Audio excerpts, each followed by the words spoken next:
Year, huh? Gregorian New Year. Yeah. So I hope everybody had a good winter break, as good as could be, and we're all processing the news from last week. Rabbi Strauss gave a sermon about a Friday night, and I sort of touched upon it Saturday morning. If you want to catch our sermons later when they're posted to our YouTube channel.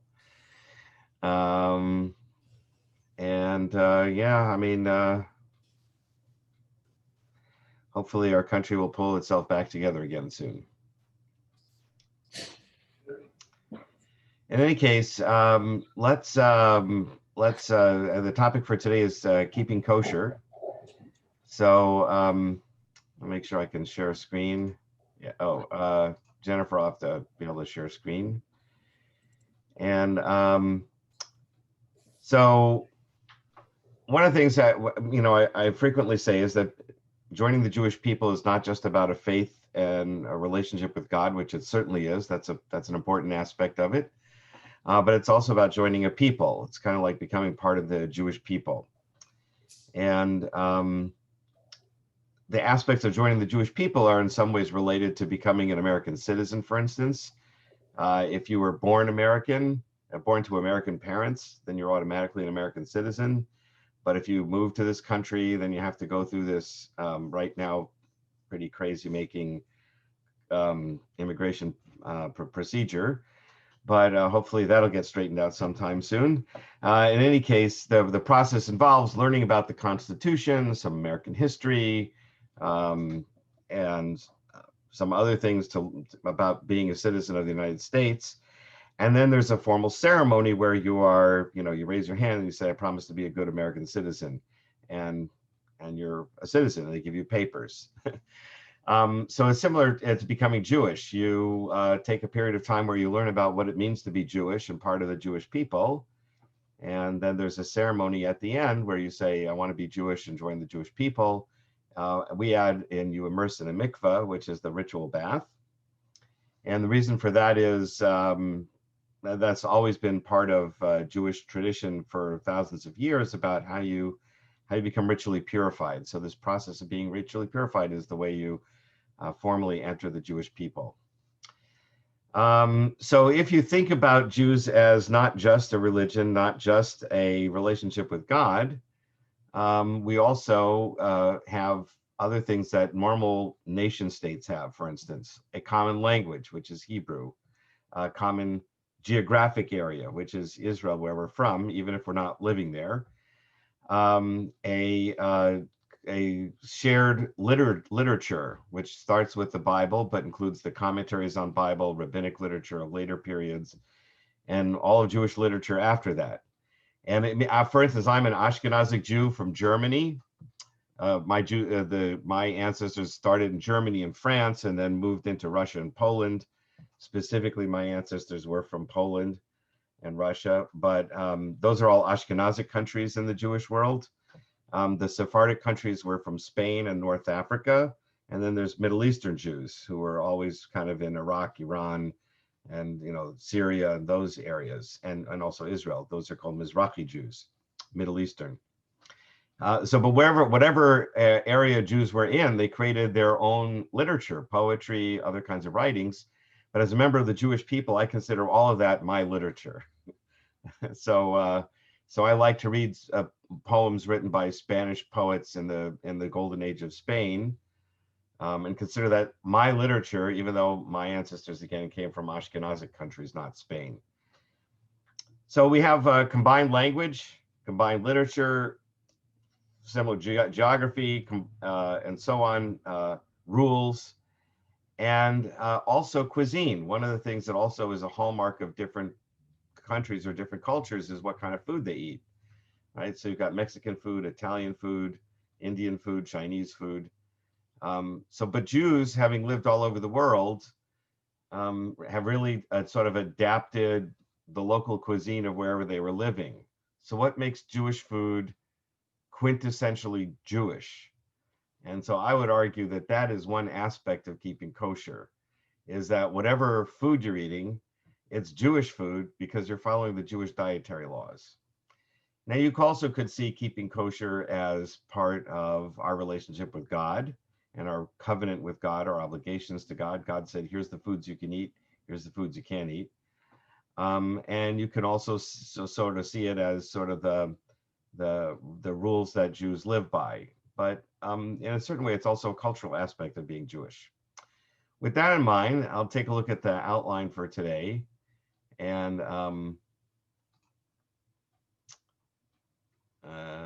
where is it? Oh, shoot. Here. No, that's not it. Okay, there we are. So why should you keep kosher? And actually, a lot of answers have been given to this question. So some of them are because God said so, because it says so in the Bible. That's pretty straightforward. Some say, well, God had a reason for doing it, and I'm going to explore one particular reason for doing it that I think is right in the Bible, but not so clear. But other people said it's about healthy diet. Believe it or not, in the Middle Ages, some commentators would say, "Oh yeah, this is healthy food." However, I would say it's not about healthy food. First of all, we eat fried potato pancakes and fried donuts on Hanukkah, not considered exactly the best food to eat. A lot of, particularly the Ashkenazic food that I was mentioning before, has a lot of schmaltz, which is chicken fat, has a lot of other kinds of fattening fried, things that are not so good for you. So it's not really about keeping healthy. And there even was, speaking of the Sephardic Jews, a Jew in Spain who was actually one of the financiers for King Ferdinand and Queen Isabella of Spain, helped them build their treasury up.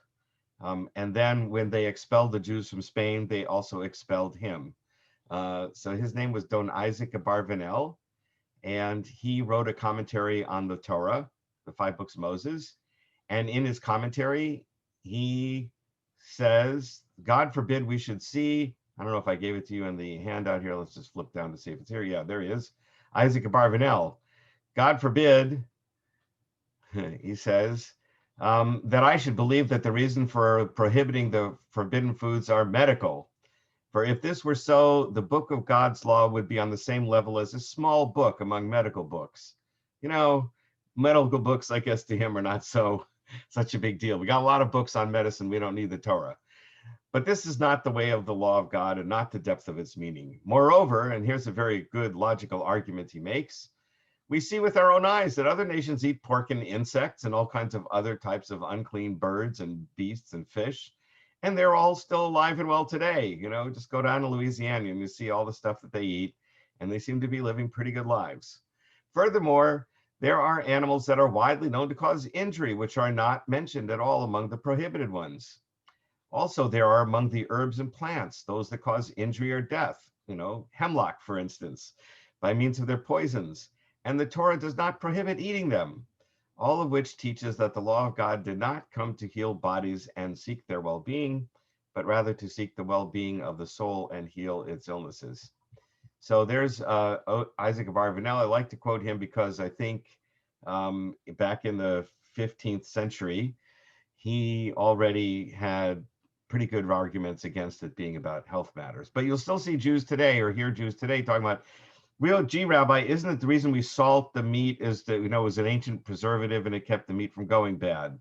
Isn't it true that we don't eat pork because of trichinosis or some other thing? And the answer is, I really don't think that was what it's about. So what is it about? Well, there are 2 chapters in the Torah, Leviticus chapter 11 and Leviticus Deuteronomy 14, that list the kosher and non-kosher animals. And in both of the lists, in these particular verses, 11:44 to 45 and 14:2 to 21, it specifically says, you're going to do this because I want you to be a holy people. Holiness in the Bible, kadosh, the word kadosh in Hebrew, which is translated as holiness, means you are separated and distinct. You have some special something special about you. And I see this idea of holiness with respect to Jews in the same way that I see the concept of the chosenness, right? The Jews are the chosen people of God. And the way I see that, because I do interfaith work, is we are chosen to have our special relationship with God. God can have special relationships with everybody on earth, and I assume God would like that. And so people who found their way to God through other means are fine. This is our special relationship with God, and it's based on the Torah, the 5 books of Moses, the Bible, and how we've understood it over the centuries. And that's what it means for us to be holy. We are holy and distinct and separate because we maintain this separate way of life that was given to us by God. Right? So that's what it indicates right in the Bible. We're doing this not for health reasons, but because it's part of our relationship with God. But there's something more. If you go to the opening chapters of Genesis, you read Genesis 20, verse 21 to 28 to 29, chapter 1. You can, by the way, I think I have the text actually down here. Here it is. God blessed Adam and Eve, right? And he said to them, be fertile and increase, fill the earth and master it. You're supposed to rule over the fish of the sea, the birds of the sky, and all living things that creep on earth, right? The animal kingdom, again, is divided into 3 categories. Animals that live in the water, animals that live in the air, and animals that live on the land. And the Bible always divides the animal kingdom up into these 3 categories. Right? So we're supposed to rule over all the animals in all 3 categories. But then God says, see, I give you every seed-bearing plant that is upon the earth, and every tree that has seed-bearing fruit. They shall be yours for food. So it seems pretty clear, if you read this exactly the way it's written, we're supposed to rule over the animals, which we do. We've conquered the entire planet, but we're not supposed to eat them. What we're supposed to eat are plants. That's what he's giving us for food. The idea in the Garden of Eden was that humanity was supposed to be vegetarian. So I don't know how many of you are vegetarian, but if you're vegetarian, you should know that you are automatically keeping kosher. All of the laws of keeping kosher have to do with eating meat, and I'll come back to that in a second. The idea originally was to be vegetarian. And when God kicks Adam and Eve out of the Garden of Eden in chapter 3 of Genesis, he says to Adam, because you did as your wife said and you ate from the tree that I said don't eat it, right? The tree of knowledge of good and evil. By toil shall you eat of the curse will be the ground because of you. By toil shall you eat of it all the days of your life. You're going to eat stuff that grows in the ground. Thorns and thistles will it sprout for you, but your food will be the grasses of the field. By the spread of your brow you shall have bread to eat. Nothing here again about eating animals. So apparently, even after getting kicked out of the Garden of Eden, the idea was human beings were supposed to be vegetarian. Nothing here about eating animals. And if that wasn't clear enough, you might say, oh, Rabbi, you're just splitting hairs. Okay, say that. Oh, Rabbi, you're just splitting hairs. Okay, fine. Let's take a look at chapter 3, after the flood. Chapter 9. After the flood, Noah gets off the boat, right? The whole world has been wiped out. And then God says to Noah, every creature that lives shall be yours to eat. As with the green grasses, right? Now we know where that means. That came from God's permission to Adam to eat grass, right? So now I'm going to give you more than just grass, more than just fruits and vegetables. As with those things that you were allowed to eat before, now you shall have all of these. You can eat any animal you like, but don't eat the flesh with the lifeblood in it. Okay, so a little explanation there. So first of all, blood represents the life of the animal. I only gave you a short clip from the statement to Noah. You can read the statement in context. He says, don't eat blood because blood represents the life of the animal, and that is sacred. So you have to drain the blood from the animal before you eat it.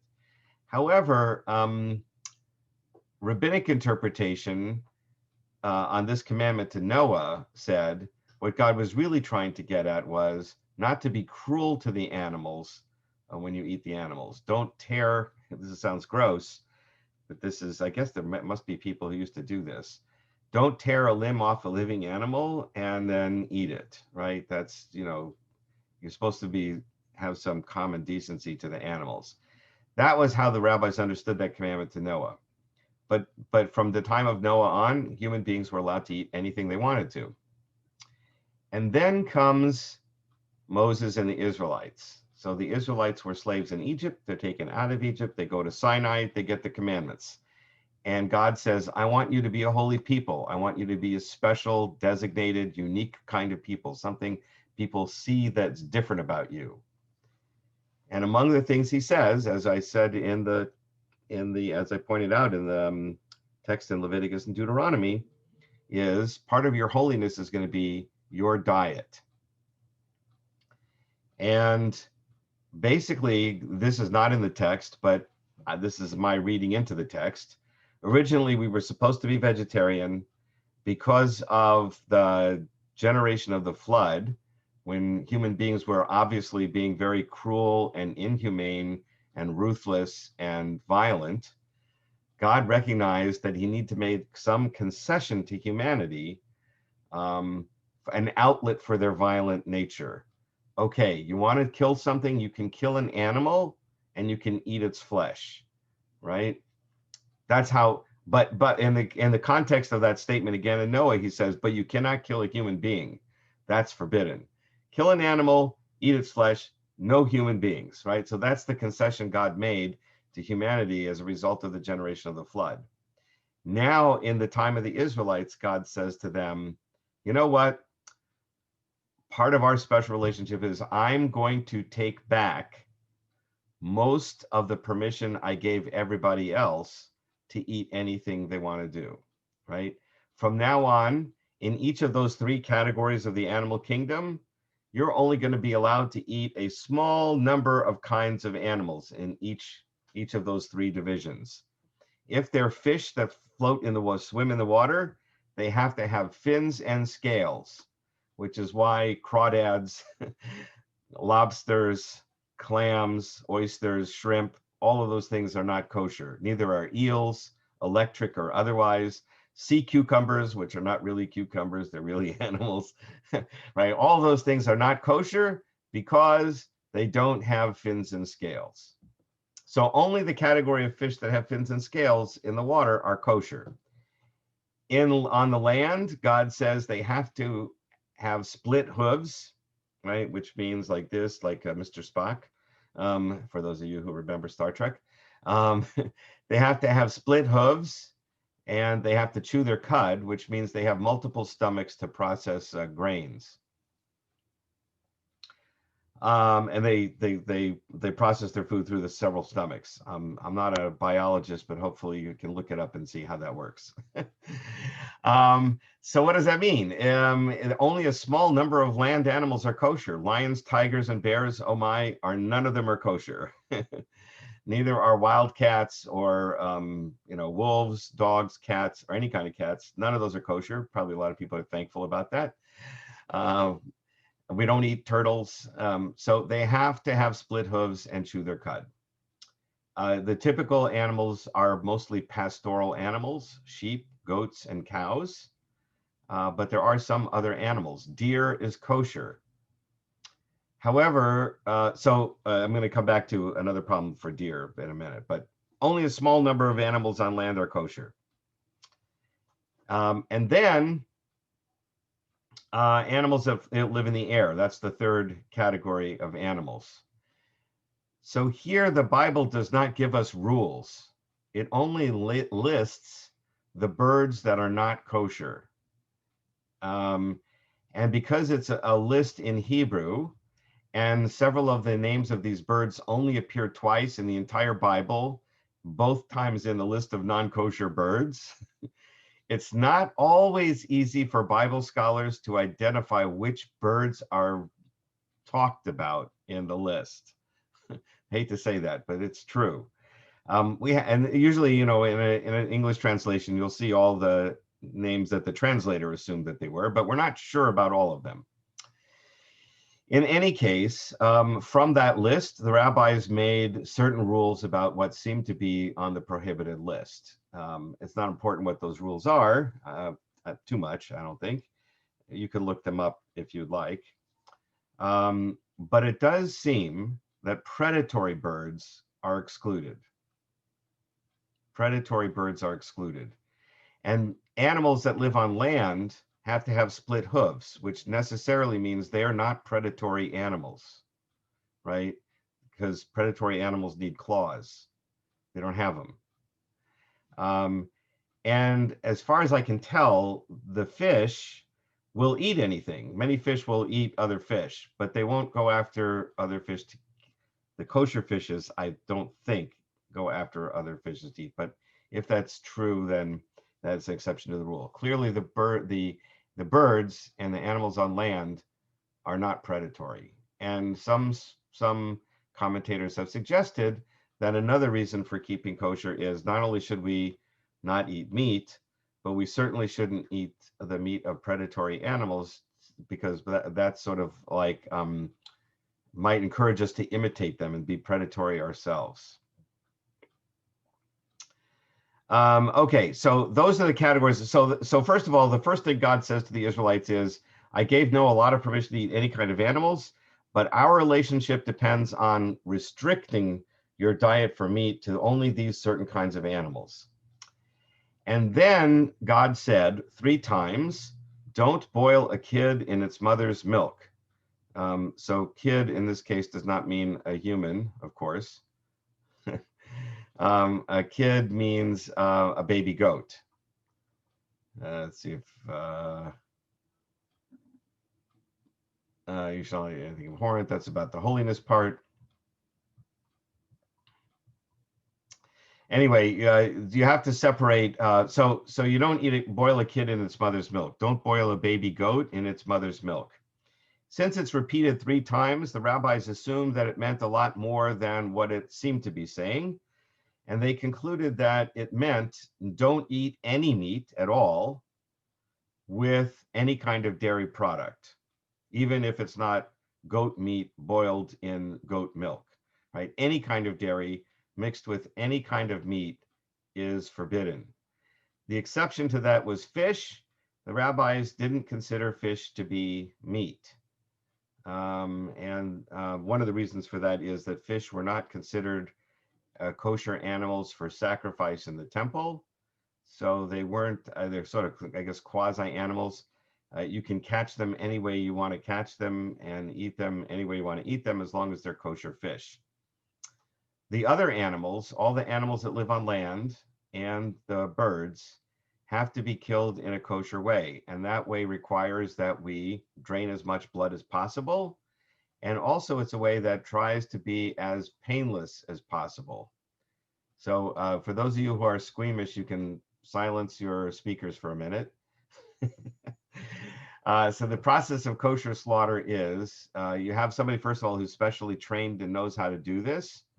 You get a very, very, very sharp knife that has no nicks in it, so nothing that will catch or tear or cause pain.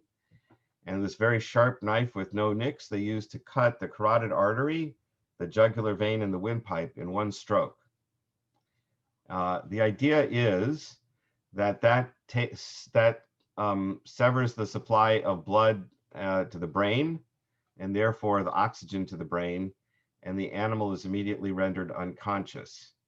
And because it's a very sharp knife with no nicks, the animal doesn't feel very much, if at anything, when you're doing the cut. So it was considered a very humane way to kill animals.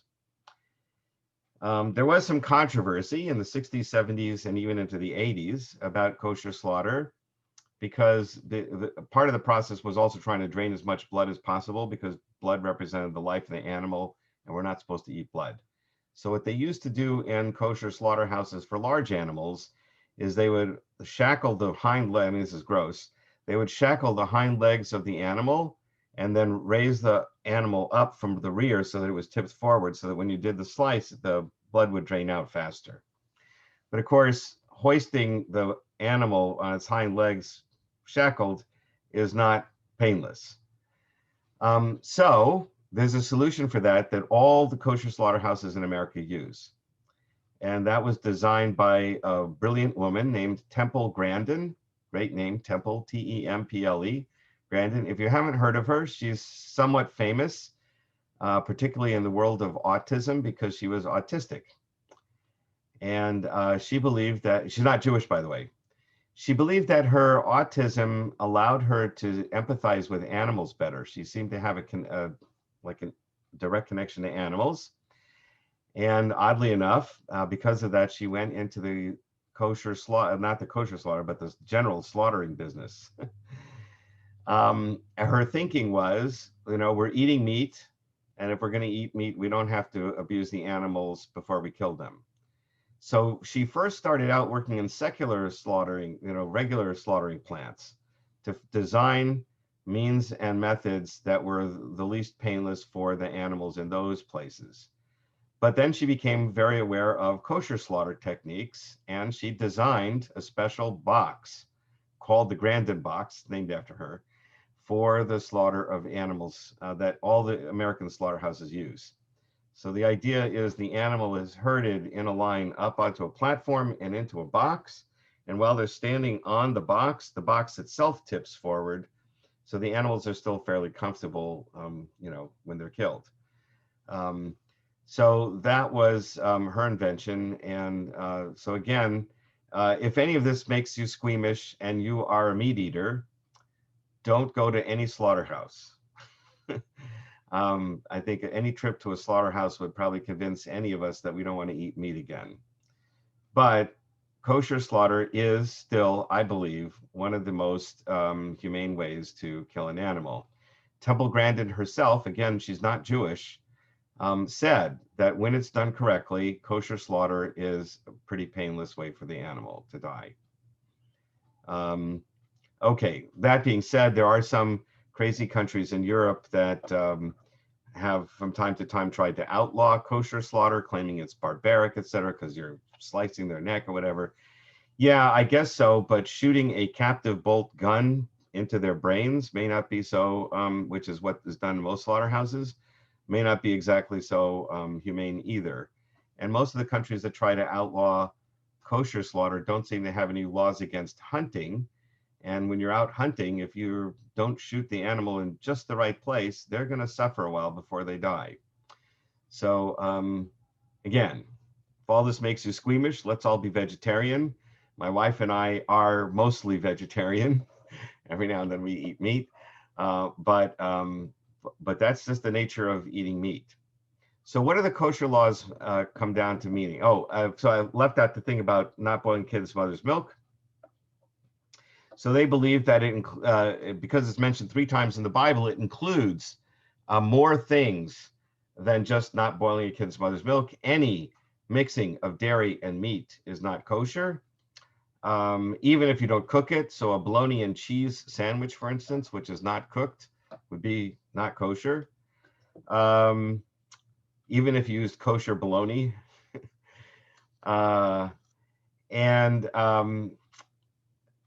So what is this obsession? By the way, in a kosher kitchen, you also have separate plates and separate pots and pans and separate silverware for dairy and for meat foods, right? So a kosher kitchen basically has 2 sets of cabinets, one for the meat dishes, one for the dairy dishes.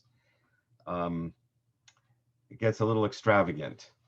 What is this obsession about separating meat and dairy? I haven't heard a good explanation except from Abraham Joshua Heschel, who's a modern rabbi, and he said the following. The idea about keeping kosher really was about raising our sensitivity to the life of the animal that we have taken to enjoy the food we're eating.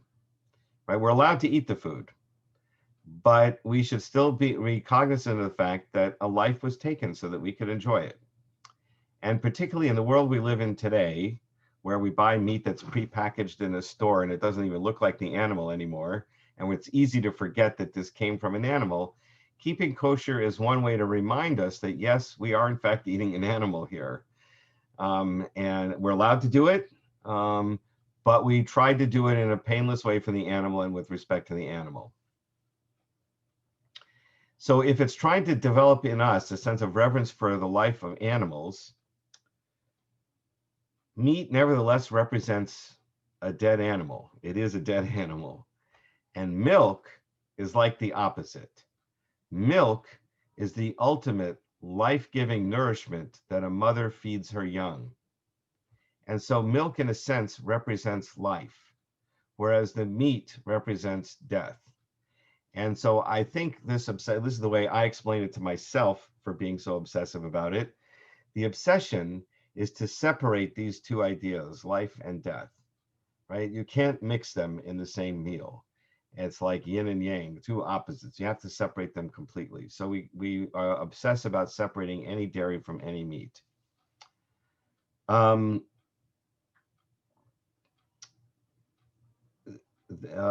other thing on that subject, you may hear from some Jews that they wait a certain amount of time after eating meat before they eat dairy foods. They even take it to that extent.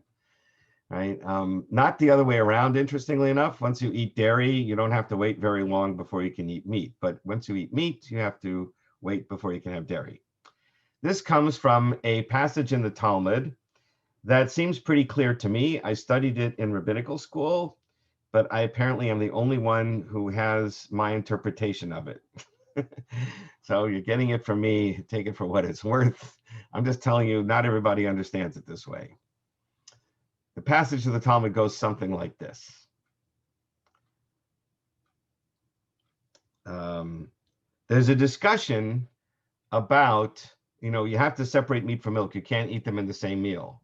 So the first question raised is somebody asked the question, what happens if after I ate something that's meat, some meat got stuck caught between my teeth? Kind of like Rosanna Dana, for those of you who remember the old Saturday Night Live skits, right? Anyway, you get something, and it's gross and you want to get it out or whatever, but is it meat? Can I now drink a glass of milk, or do I have to do something before I can have a glass of milk? That was the question raised in the Talmud. And the answer the Talmud gives, they give two answers. You eat something that's crunchy and chewy. They didn't have toothbrushes back then. They didn't have dental floss. So you eat something that's crunchy and chewy, crunchy, that will clean your teeth. And then once you've had something that cleans your teeth, you don't have to worry about the meat stuck between your, they concluded, by the way, it is considered meat. I left that out too. And the reason they concluded that it was meat, even though it's a little tiny piece, is because in the book of Numbers, for those of you who are Bible scholars, you remember that the Israelites once complained that they didn't have meat to eat, right? They're getting manna every day from heaven, right? They're totally taken care of. These people are pampered like crazy. Well, maybe not. Who wants to wander in the desert? But anyway, they're getting food every day. But they complained they didn't have meat. Oh, we wish we had some meat to eat. So God is so angry. He says, you want meat? I'll give you meat. And a wind blows in, and thousands and hundreds of thousands of quail suddenly flood the sky and fall on the ground. And the Bible says they ate so much meat, they bloated themselves with meat, they glutted on meat, and then it says some of them even died with the meat stuck between their teeth. So that expression, the meat stuck between their teeth, was used in the Talmudic argument to say, well, I guess that stuff stuck between your teeth must be meat, because that's what it's called in the book of Numbers. So it is still meat, and you still can't have dairy. Therefore, you have to clean your teeth. And the way to clean your teeth is either have something crunchy like carrots or apples that cleans your mouth, or something soft and chewy like bread that will clean out your mouth. Again, they didn't have toothbrushes and dental floss. That was the original discussion of Talmud. Then comes this other rabbi from left field who said, and this happens in the Talmud all the time, who says, I'm a slackard compared to my dad. My dad used to wait a whole day after eating meat before he would eat anything that was dairy. I only wait in between meals. Right? My dad used to wait 24 hours. I only wait in between meals. Okay, to me, it is obvious that he was coming in to answer the same question the Talmud had already been discussing. When does this meat stuck between your teeth no longer count as meat? Well, one way is to chew your way out of it. The other way is just to wait a few hours and it's dissolved and gone, and then you don't have to worry about it. And my dad used to wait 24 hours. I only wait a few hours and I figure it's dissolved by then. That seems to me to be the obvious reading of the text, but nobody else seems to read it that way. They all seem to think that they're two separate issues. So one of them is that you have to clean your teeth, and the other one is you have to wait a certain amount of time after eating meat before you can have dairy. So how long do you have to wait for those people who wait? The tradition is 6 hours because people didn't used to eat so many meals, right? And they didn't snack in between. So 6 hours. You wait 6 hours after eating meat before dairy. Some custom, it might have been German, I forget where, a very common custom in American among Ashkenazic Jews who wait after eating meat, wait 3 hours. The Dutch Jews, the Jews in Holland, waited 1 hour.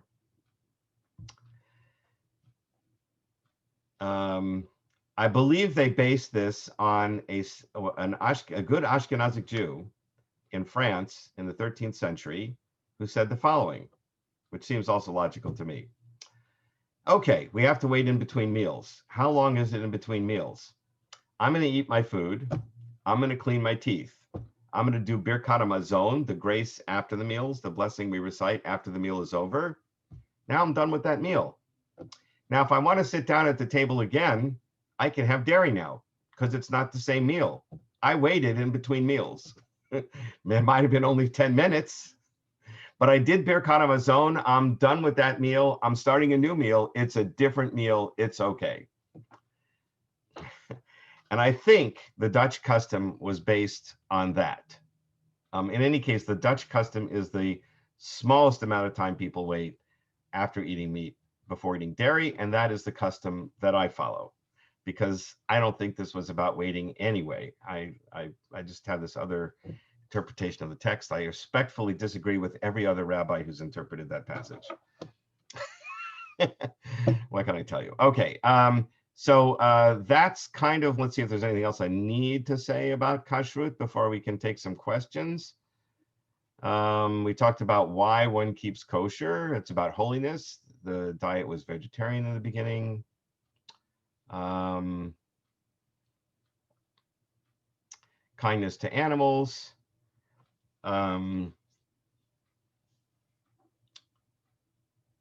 Yeah, so what about processed foods? I guess that's the other question. Oh, yeah, I should also mention here this term parv. So products, food, there are a lot of food items that are not meat and they're not dairy, right? If you're eating bread that doesn't have whey in it or doesn't have casein, which is another milk derivative, right? If you're eating bread, many breads don't have anything dairy in them, and so they're considered parv. Eggs, interestingly, are considered parvs. Eggs are not considered animals. All vegetables and fruits are parv. So those parv items can be eaten with either meat or dairy. So that's an important concept to know. Commercial food products use a variety of food colorings, flavorings, emulsifiers, thickeners, and nonstick sprays. And we don't know where they came from. They could have come from non-kosher animals, or it could have been even a beef product, but the cow was not slaughtered properly, so it's not a kosher slaughtered beef product.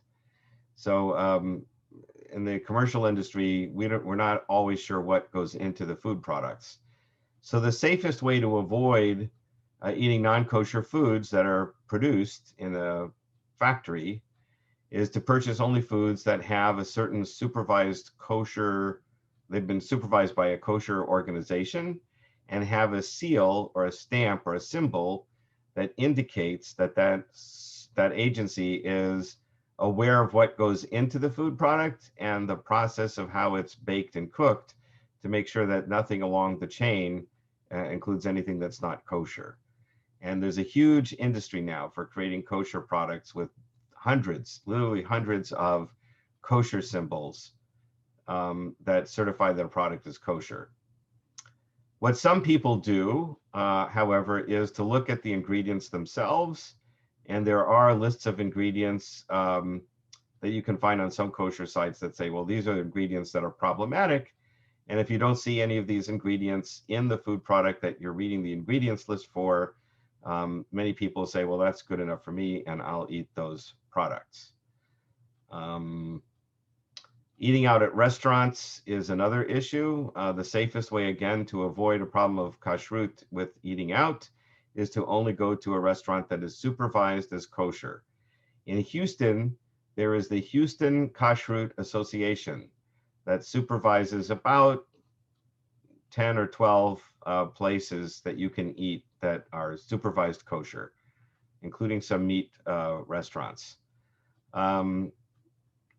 You can also go, in my opinion, to a strictly vegetarian or vegan restaurant, since, again, if it doesn't have meat in it, it's kosher. Some people will say, but it's not supervised, and I would say it's supervised enough by people who care about being vegan. And then you can also do what my family does, and what many kosher-keeping conservative Jews do, and that is to eat out at other restaurants that are not supervised, but to eat only foods that don't have meat in them, right? So you can get a vegetarian pizza, for instance, vegetarian pasta, vegetarian Chinese food. Even if the place serves other stuff, if you order only vegetarian dishes, that's one thing you can do. There are problems with that because they use the same cooking utensils, obviously, for cooking other stuff. And so you can take as many precautions as you want to make sure that your food is okay. Some people will order fish at a restaurant and ask them if they could wrap the fish in aluminum foil when they bake it or whatever.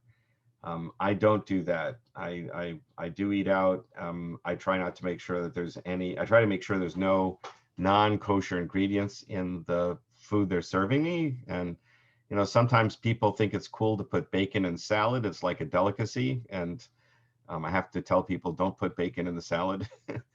So I make sure that to the best I can that there's no non-kosher products in the food. But we do eat out at these restaurants. One more thing to say before how to get started, and that is something called a new thing called eco-kashrut, ecological kashrut. This is kind of a new age sort of a thing in Judaism, where people feel that as long as the idea is to have reverence for life of the animal, I will either only get vegan products or vegetarian products, or if I'm going to eat eggs, for instance, I'll eat eggs that are taken from free-range hens, hens that aren't cooped up in these places where it's really not comfortable for the hens to be. So you can actually buy those at most supermarkets now. They cost about twice as much, but they say on the label, free-range hens, free-range eggs. And our family does buy those free-range eggs. And if you're concerned about, again, how the animal was slaughtered in kashrut, you want to make sure that they were treated well while they were living, that they weren't pent up in stalls, but they were free-range animals, cows and sheep, whatever. There are kosher places that work at these free-range animal-friendly farms. So kosher meat, first of all, costs probably at least twice as much as regular meat. And if you want this eco-kashrut food, it's probably twice as much as that. It's really expensive. So it does make meat kind of prohibitive for people. It's a very expensive proposition. On the other hand, if you are cutting back on your diet of meat anyway, so you're eating meat not as frequently, so maybe it's not that big of, when you splurge, you can get the fancier meat. We have not, we do from time to time buy the sort of free range meat product as well, although it's very expensive. We don't eat that much meat. And I would say most of the time we don't necessarily buy from the more expensive kosher meat. There was a question in the chat box. Does halal count? Right, great question. Right, so halal is the word for kosher in Arabic. Actually, it's not exactly. Let me say halal is the Arabic word, and in Hebrew there's a related word halal or chol, which means secular. And so the process of slaughtering meat, the way I described it, is the way the sacrifices were done in the temple, which is why you can kill fish any way you want to kill fish, because fish were never sacrificed in the temple. So those laws didn't apply.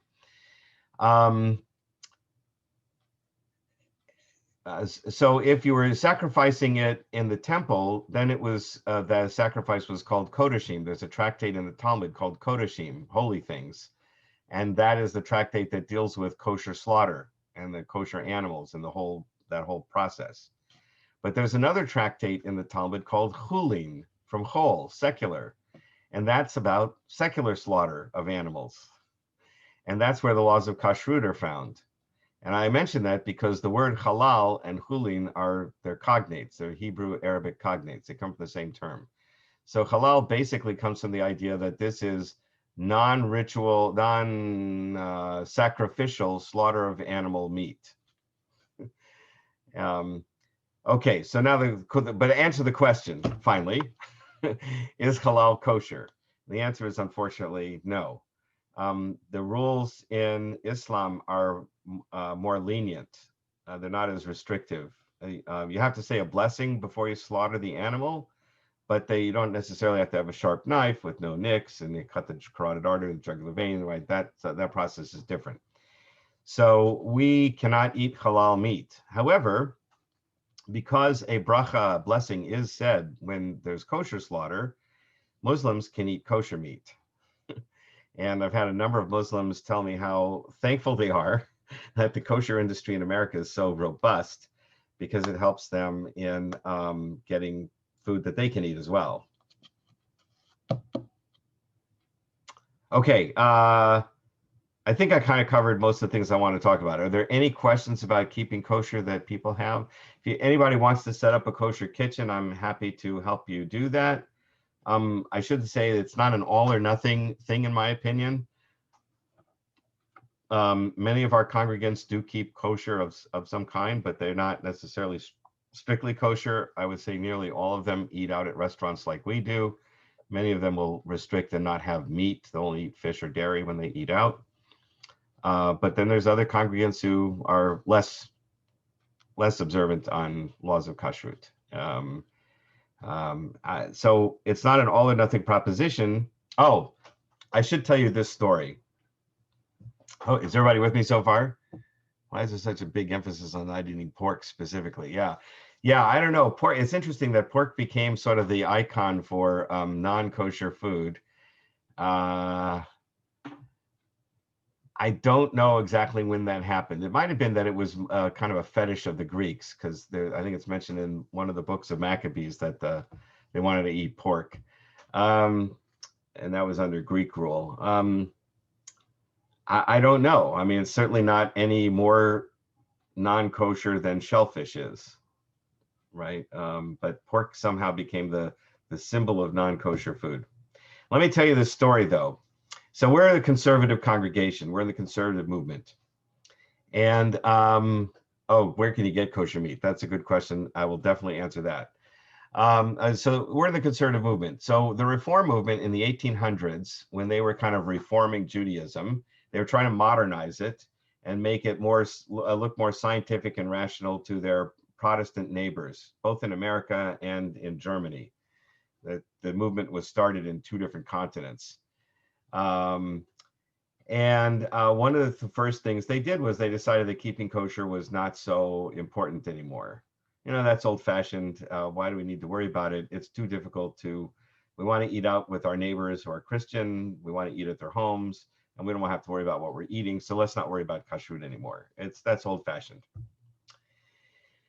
So in 1880, when the American Jewish community decided that they needed to get rabbis who were American trained in America, American rabbis, and not keep going to Europe to get the rabbis, they established a rabbinical seminary in, of all places, Cincinnati, Ohio, not New York. Of course, Los Angeles was nothing in the 1880s, but in Cincinnati. I guess it was an up and coming, sort of Midwestern town. It was kind of the transport hub going from the east to the west. Anyway, Cincinnati was a big town.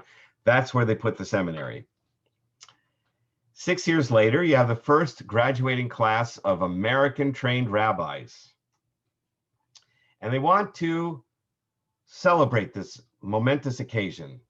And they want to celebrate it in a traditional American style. So they organized this very fancy black tie banquet. And they bring in a caterer from Chicago, like a very famous caterer from Chicago, to cater this event. And you can imagine all the fancy china and silverware and everything that's at this event. And of course, at any fancy banquet, at least the ones that I've been to, you get on the plate the menu of what you're going to be served. And so there, sitting on the plate, was the menu of the different things that are going to be served during the evening.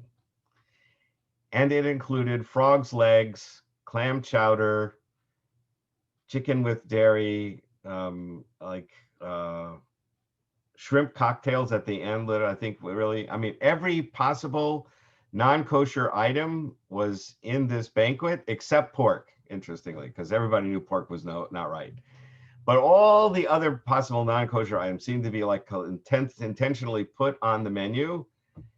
And a group of more traditional Jews who had initially supported this venture took one look at the menu and they walked out the door. And they said, we're not staying for the food. And they said, we can't work with these people. You threw the baby out with the bathwater. Part of what it means to be Jewish is to keep kosher. So that group, about a decade or two later, started the Jewish Theological Seminary in New York, which became the origin of the conservative movement. We were trying to conserve Jewish tradition to protect it from those radical reformers, right, who were throwing away all the traditional rules. Since the 1880s, the reform movement has changed significantly. Even in the 70s and 80s, already reform rabbis were starting to keep kosher in some style. It's very common now for reform rabbis to keep some kind of kosher, and their congregations to keep some kind of kosher, so they won't have pork and they won't do other things. So they've kind of come back to tradition some, although you'll still find reform synagogues that are adamantly, kosher is not important, bring on the bacon.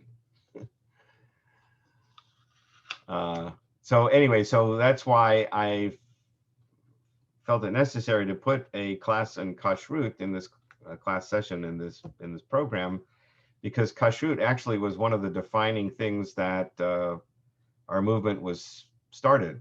It was based on continuing to keep kosher. Okay, questions. Where can you get kosher meat? Yeah, and how do you keep it in the fridge? Okay, so where can you get kosher meat? You can go to houstonkoshrut.org, and they list all the places where there's kosher restaurants and kosher products sold in supermarkets. The major supermarkets that carry kosher meat are the Randalls, and I believe still the Kroger's at Post Oak and West Belfort, and the H-E-B and the Meyerland Plaza. Costco, the one on Richmond, also has some kosher products in its refrigerator frozen section. So you can get kosher products in those places. There's a kosher bakery at Randall's. The bagel shop on Bracewood and Hillcroft is certified kosher. The bagel shop is kosher. I mean, the one that sells the bagels and the challah bread. The restaurant next door is not kosher, but the bakery is kosher. And So there are those places that you can get kosher foods. In the refrigerator, since it's kept cold, as long as either the food and the dairy items are separated, they can be stored in the same refrigerator, the same shelf, whatever. The point is not to mix the actual dairy product with the actual meat product. So if they're still in their wrappings or whatever, there's not a problem with storing them in the same refrigerator. You don't need 2 ovens. You don't need 2 microwaves, 2, etc. Some people do have those, 2 sinks and so on. That's not necessary. People want to set up a kosher kitchen. I can tell you how to do that with just 1 oven, like a normal person. Sorry. Any other questions? Okay, well, we covered a lot about kashrut. Is there a list of birds that we can eat? Yeah, the most common birds are chicken and turkey. Turkey, the American turkey, was found in the New World, and there was a big discussion about whether it should be kosher or not. One rabbi said it was not kosher. Everybody else said it was. The descendants of that rabbi from the 1500s continue not to eat turkey. Everybody else eats turkey. Duck is kosher. But mostly it's mostly chicken and turkey that's eaten in America that are birds. Okay, if you have any other questions, please call me, set up an appointment to talk. I do try to answer emails, but I'm not always good at that. So if I don't get back to you in a day or two, send me a second flaming email. Why don't you answer me something just to get you a response. It's hard for me to keep up with all my emails sometimes. But I always answer phone calls and I always take appointments. Okay, take care. Stay safe. Thank you, Rabbi. Okay, thank you. Thank you, Rabbi. Thank you, Rabbi. Thank you, Rabbi. Thank you.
Hi, can you hear me? Yes, Yeah. ma'am. Yes. Okay. Oh, no, never mind. I'm on. Hi. All right. We all have our books. It's been forever. Let's see.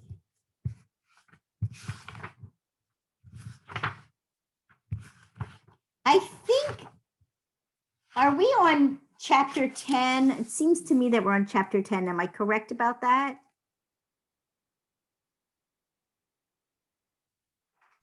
No, I thought we were on 9, on 9. Okay. All No. right. but Somehow, I could be wrong.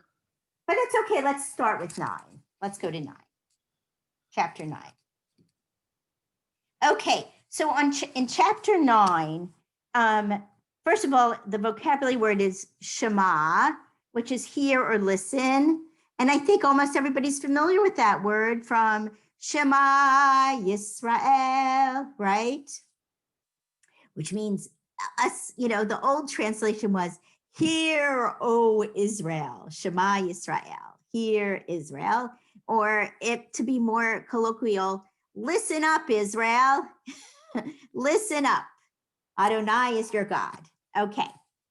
So the last letter in the word Shema is ayin. Ayin is silent. It's a consonant that is silent. And it looks a little bit like a capital Y, right? It looks a little bit like a Y. And if it has a vowel underneath it, you pronounce the vowel.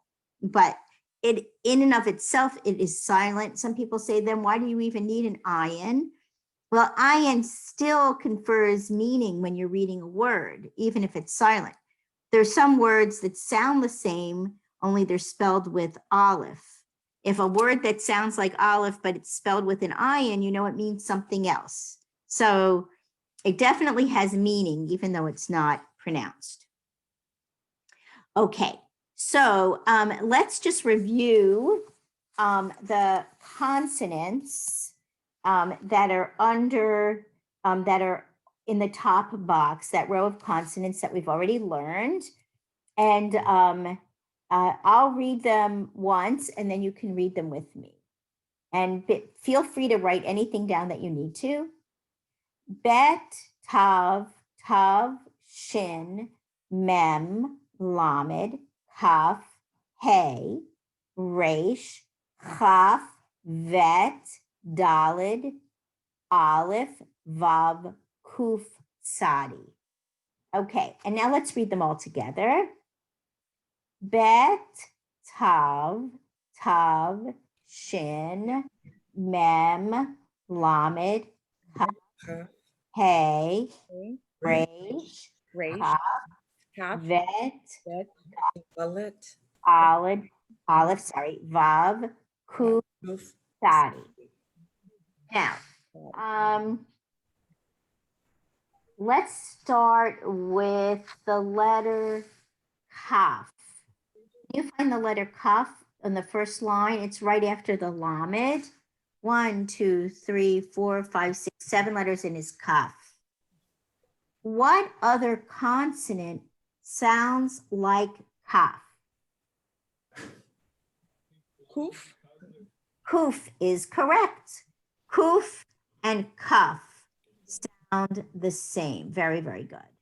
Okay, let's see. At the end of the first line, I see the vet.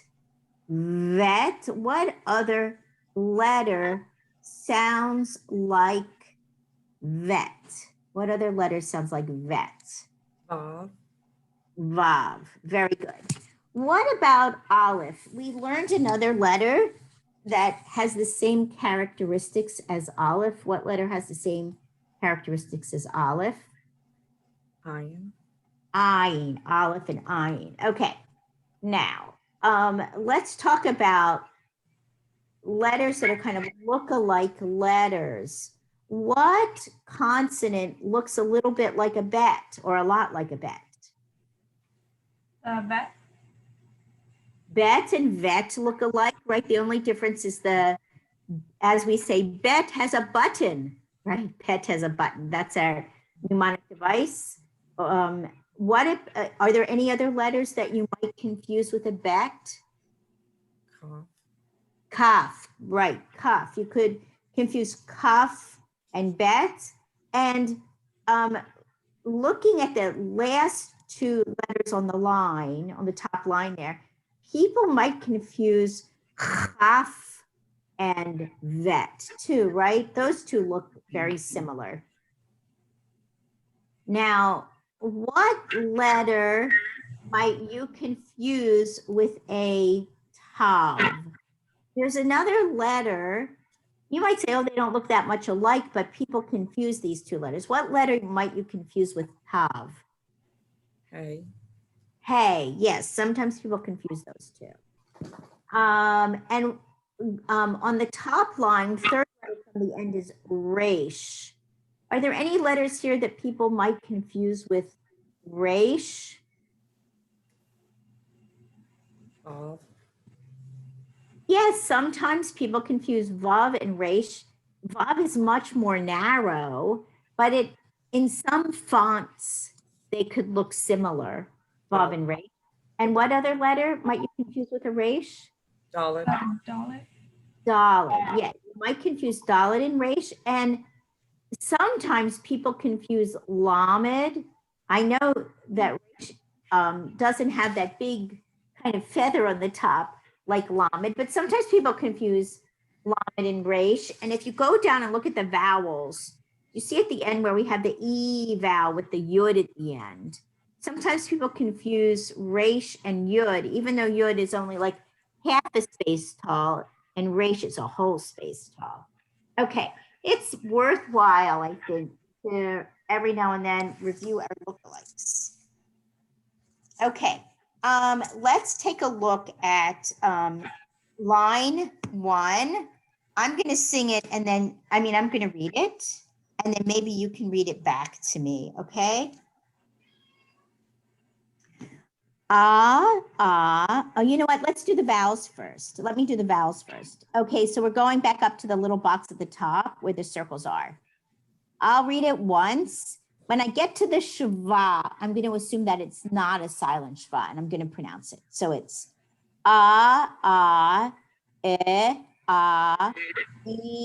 e. Can you read that back to me?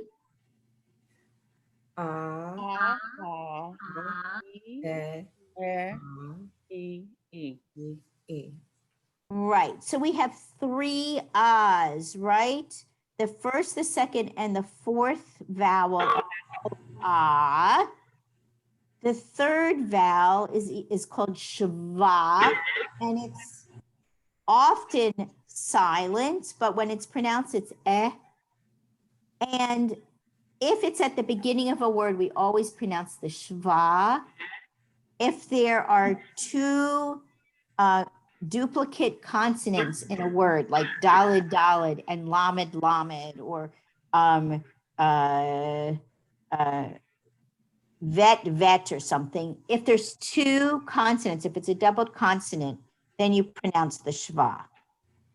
Okay, those are a couple of rules for pronouncing shva. If there's a dot in the consonant, then you can pronounce the shva. Okay, here we go. Now line 1 again. I'll read it and then you read it. Ah, ah, ah. E, e, ah. Can you try reading it?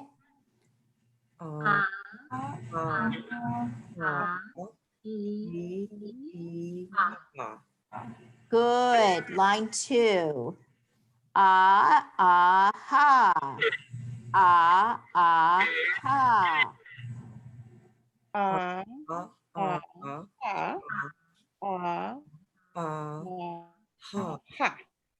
Good. Okay.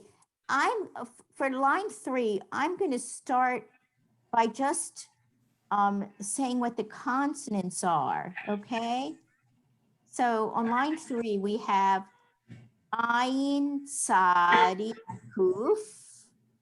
Aleph, Hey, Ayin. Let me say that for you again. Ayin, Sadi, Kuf, Aleph, Hey, Ayin. Okay, I'm going to read it twice and then you can read it. E, C, Ki. Ah, ha, ah. Again. E, C, Ki. Ah, ha, ah. Back to me. E, C, key. Ah, Ah. Okay. I'm going to read it again. And if you need to write any in, you should. You should write them in if you need to. E, C, he. Ah, ha, ah. Okay, let's try again. Let's read it together.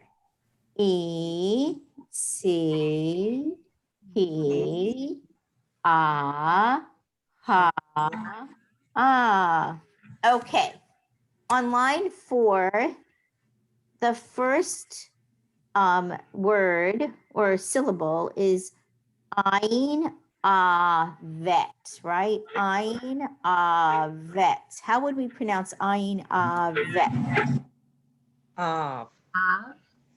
Right. Av. Okay. Second one is Ain shin. How would we pronounce Ain shin? Ash. Right. Now, I do want to mention, because this is very, very common with new readers, that sometimes when you sound out a word, you might use the name of a letter instead of the sound of the letter. So I just want to, your brain might do that even if you know that you shouldn't.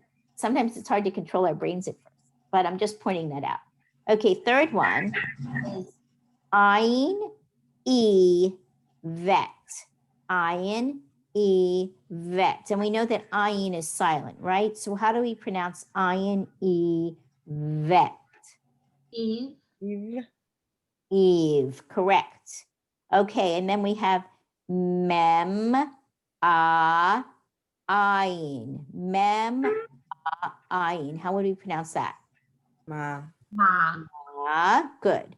And then the last one, bet ayin. How do we pronounce that? Ma. Ba. Okay, I'm going to read line 4 and then you'll read it with me. Av, ash, eve. Ma. Av, ash, eve. Ma, ba.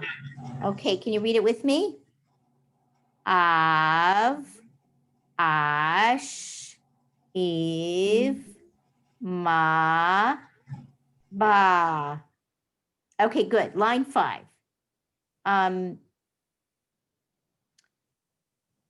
The first one is very easy, right? I shouldn't say that. First of all, people frequently get sadi and ayin mixed up, right? Sadi and ayin. I don't know how to describe the differences so well, but I could say that sadi has 3 angles and ayin only has 2. Is that even true? I'm not a good mathematician, so I couldn't tell you. But anyway, you'll have to find a way of differentiating sadi and ayin. And if anyone has a good memory device for differentiating the appearance of those two, let me know. But anyway, sadi, ayin, sa, ah. Sadi, ayin, sa, ah. Okay, the next one, kuf, shva, ayin, resh, he, ra. And the third one, aleph, tav, at. And then ayin, E, and the yud is part of the E. So it's ein, E, resh, ear. And then our last word, ein, a, lamed, a, hey, a, la. So let's go back to the beginning. I'm going to read them and you can just kind of echo me, all right? Sa, a, Sa'a. he, a, ra, Tiara. at, Ah. here, Here. Allah. Allah. Allah. Okay, great. All right. Oh my gosh. By the time we get to the middle of the page, there are some hard words here. Oh my gosh. Let's start on line 4. I'm going to read line 4 twice, and then we'll do the thing where you just echo me, okay? Shema Ra'av Sa'ir Taka Ima Sha'a. Again, Shema Ra'av Sa'ir Taka Ima Sha'a. Okay, now echo me. Shema Shema. Ra'av Ra'av. Sa'ir Sa'ir. Taka Taka. Ima Ima. Sha'a. Sha'a. Sha'a. Line 5.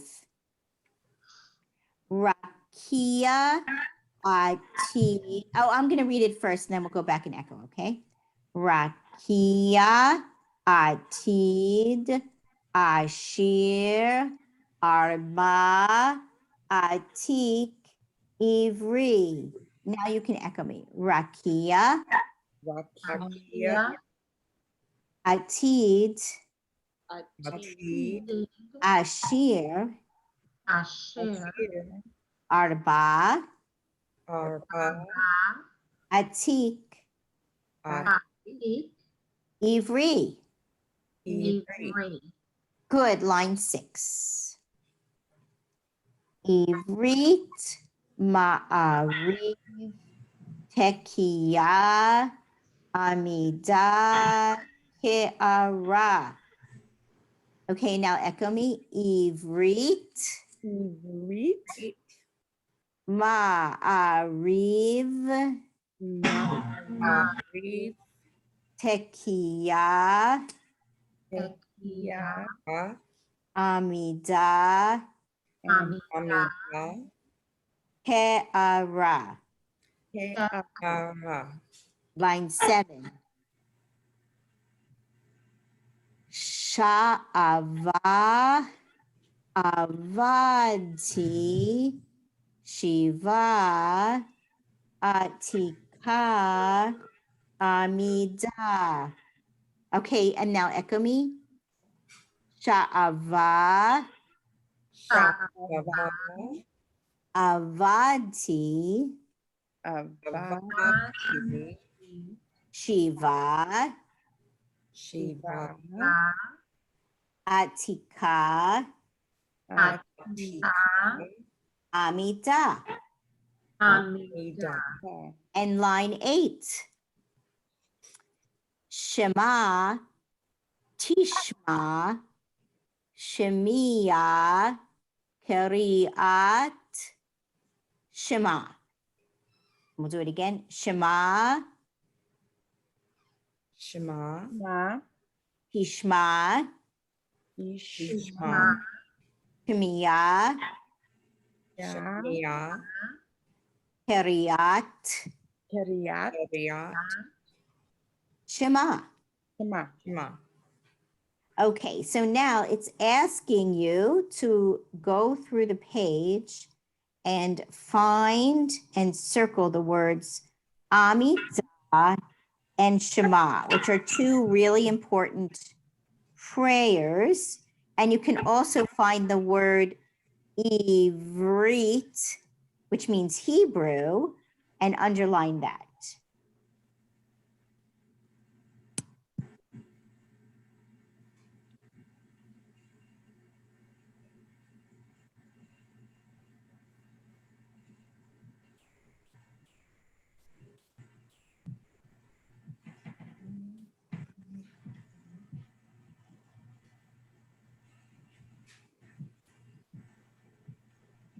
Okay.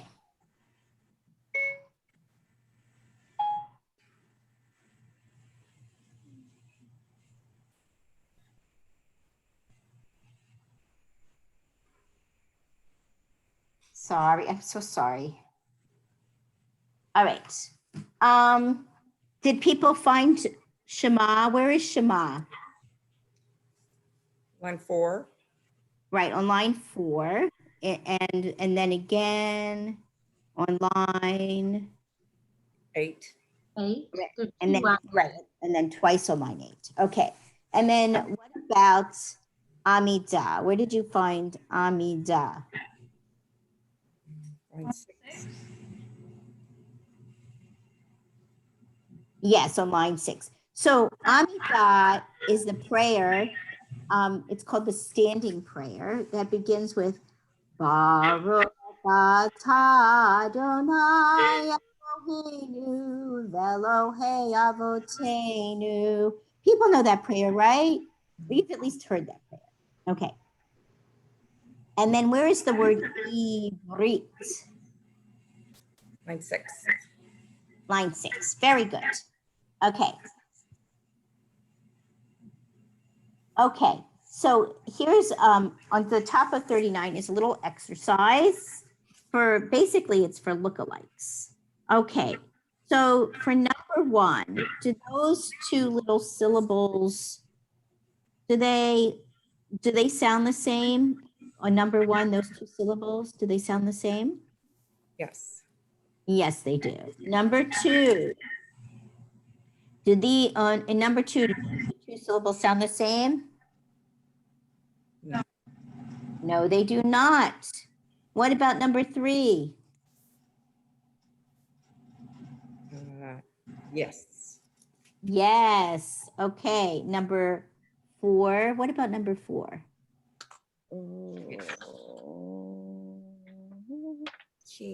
Yes. Yes, they do. Key. Very good. Okay. Number 5. Do these two sound the same on number 5? No. No. Va, ra.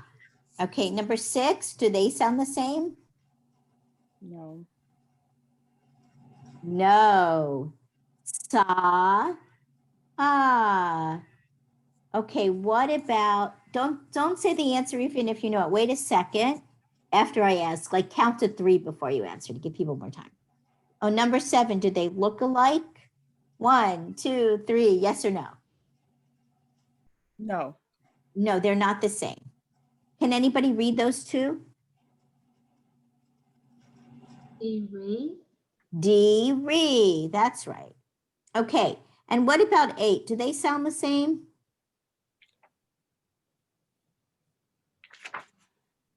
Yes. I saw somebody nodding. Yes, they sound the same. They sound the same.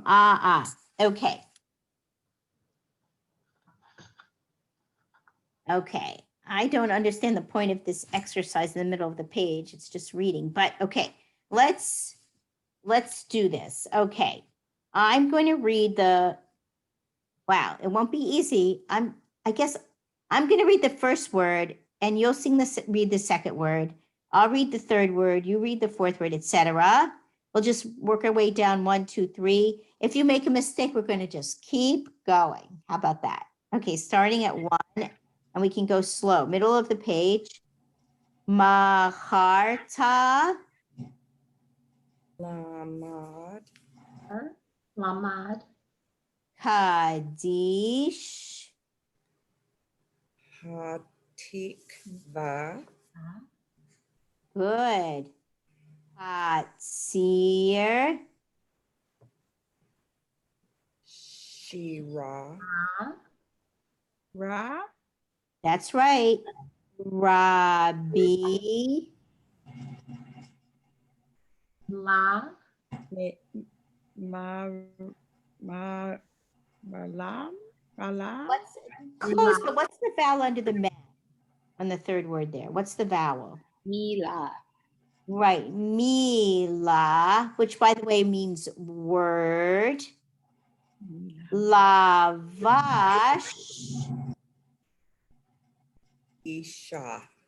Good, right? It's the same vowels as mila, isha. We have three words on line 2 that have the same kind of pattern. Shira, mila, isha. Okay, line 3.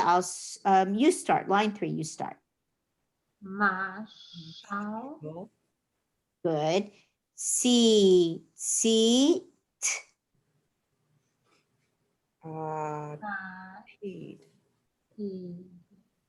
da'at. Sadiq. Good. Very, very good. Okay.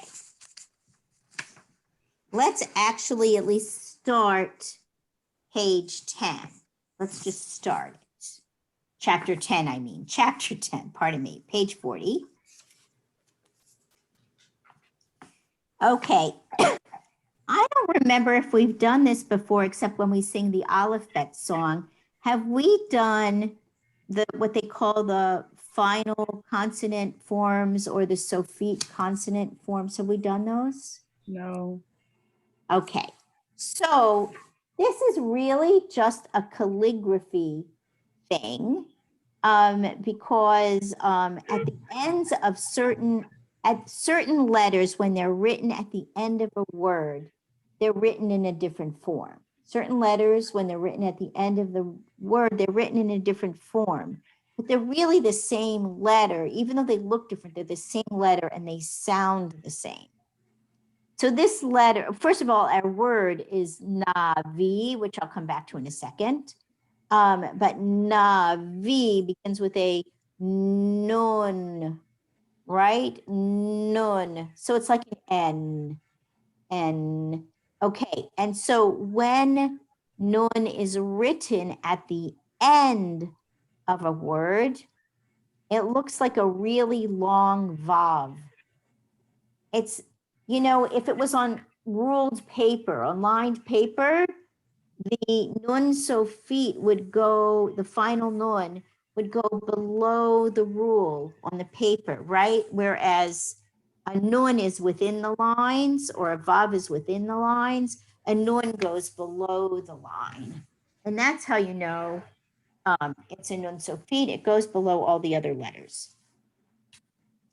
So we have nun, and we have what we call nun Sophite, or final nun, and they're really the same letter, even though they look different.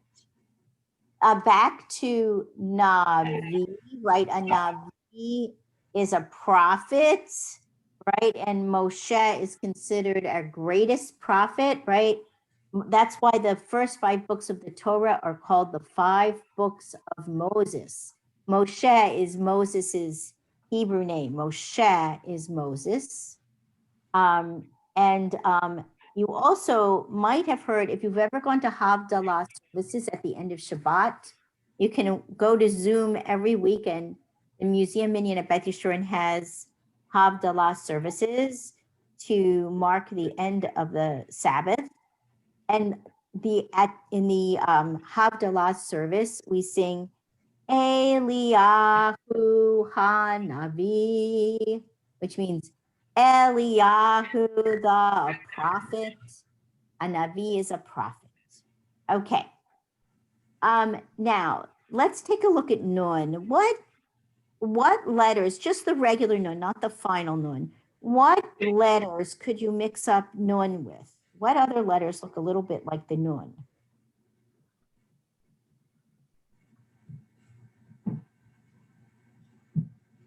The Vav.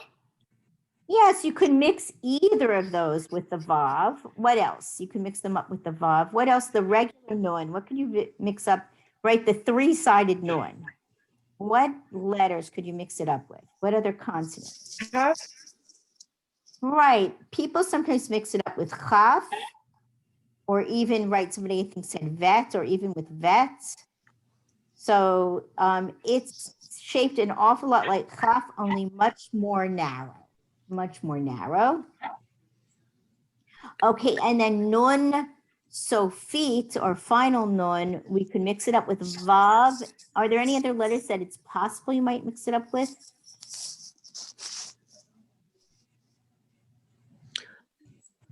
Hi, What I wanted to ask you something. My internet went out a little bit, so I missed a little bit of the class. And I'm wondering what page are you on? Oh, I'm sorry. We're on page 40 now. Okay. Thank I you. decided to push ahead a little. I hope you don't mind. Yes. No, absolutely not. No. Okay. Thank you. So I think sometimes people might mix up the nun sofit and the vav. They might mix up either of them with resh or dalid. I know that sounds strange, but when you're reading quickly, they have some similarities in form. Okay. So now we're going to go to the bottom of 40, and I'll read line 1 first. Na, ni, ne, ni, ne. Okay, now I'll read it again and you can echo me. Na, Na, ni, ni, ni, ne, ne, ni, ni, ne. ne. Maybe since these are so short, I'll do 3 at a time, but I'm going to read all of 2 first and then we'll go back. Ni, e, v, re, v. Okay, now I'll read the first 3 and you read them after me. Ni, Ni, e, e. Ni, ni, e. V, re, v. re, Re, b. V. Okay, I'm going to do those 3 again. V, re, V, v. V, re, v. V, re, V. Right. So the first of, well, the fourth one on the line is Vav, E, right? Vav and E, V. Okay, line 3. Okay, here we have the nun feet. Oof. I'll read the, your brain doesn't hurt. Actually, I wanted to tell you that I watched a podcast with I think I might have already told you this, with a neurobiologist from Stanford University. And he said, when you're really, really learning, when you're like actually creating new neural pathways, your brain secretes a hormone that's uncomfortable. And so your brain feels uncomfortable when you're really learning. So if you feel that uncomfortable feeling while you're learning, just say, oh, that's a good thing. I'm building neural pathways. Just like when a little sore when you exercise, you know, you really hit the spot. So don't be frustrated. Say, oh, yay. Okay. I'm going to read the line and then I'll go back and I'll read 3 and you'll echo me. Okay, but first I'll do the whole line. Line 3. Lan, dan, min, ran, min, kan. Okay, now I'll do 3 at a time and you echo me. Lan, dan, min. Lan, dan, Dan, min, Ran, min, kan. ran, min, kan. Excellent. Good. Line 4. Man, nits, kan, san, nan, hin. So I just want to remind you, if the 2 vertical dots, the shava vowel, is on the last letter of a syllable, or it's at the end of a word, it's silent, right? So if it's, just remember that if it's at the end, it's easier to remember it this way. If you have a shava at the end of a word, it's silent, okay? So you can assume that these shavas are silent. I'm going to read it one more time, and then I'll go back and do 3 at a time. Man, nits, tan, san, nan, hin. Okay, I'll do 3. You do them after me. Man, Man, tan, san, Ni, Moon. Tan. San, nan, hin. Sun. Sun. Nan. Hin. Hin. Good. Line 5. Diane, on 4, what is the third word? Tan. Tan. Thank you. Line 5. She, nan, nevi, havin, ila. Okay, I'm going to do 2 and you do them after me. She, nan, nevi. Inan. Nan. Nevi. Havin, Havin. ila. Ila. Havin. Ila. La. Good, good. Okay.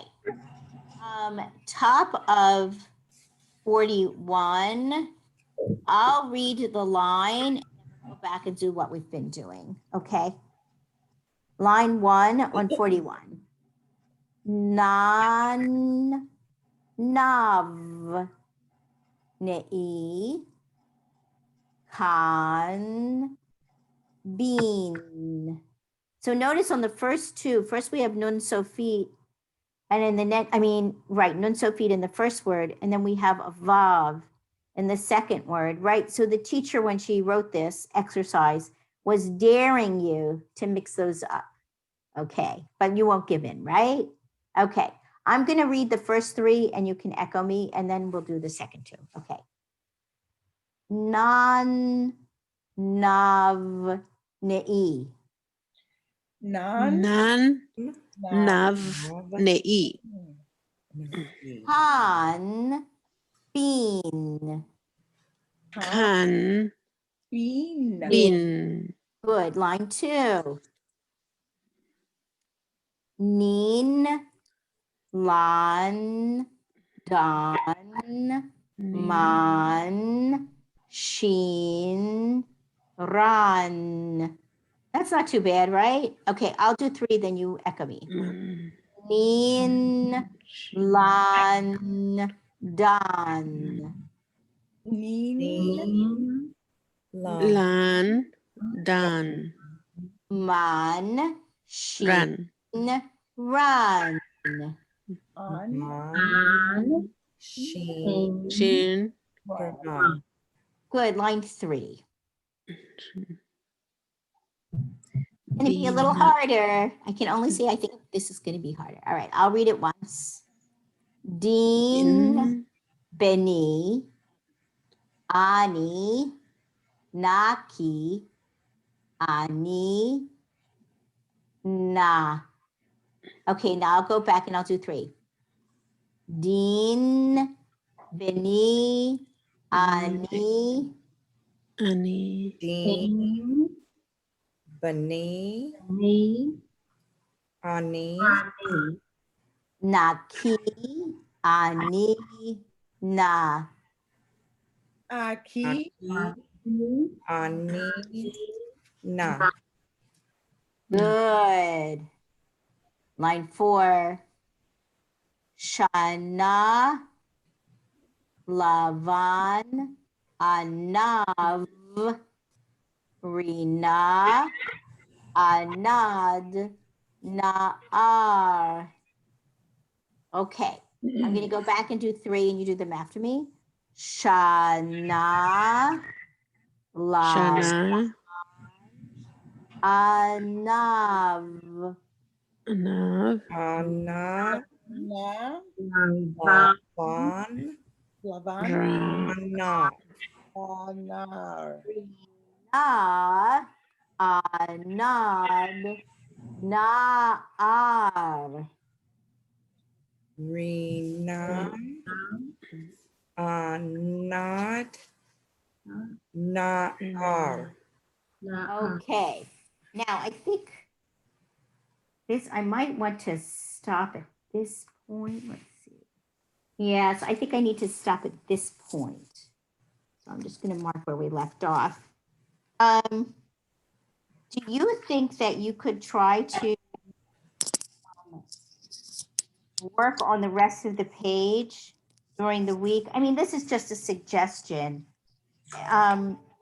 You can cheat and look at the pronunciation sheets. I think they're actually, I think that the PDF, I had it sent out to, and it might even be posted online. There's a PDF that has the sound of every letter and the sound of every vowel. And if you want, you can even try transliterating 4, 5, 6, 7, and 8. Just a suggestion, so that when you practice reading them, you've already kind of thought about what they sound like. Okay, so if you could try to work on that page on your own, and we'll continue from there. Next week, just think we'll be able to do 2 chapters next week, because we did 1.5 chapters this week. Okay. Okay. Thank you.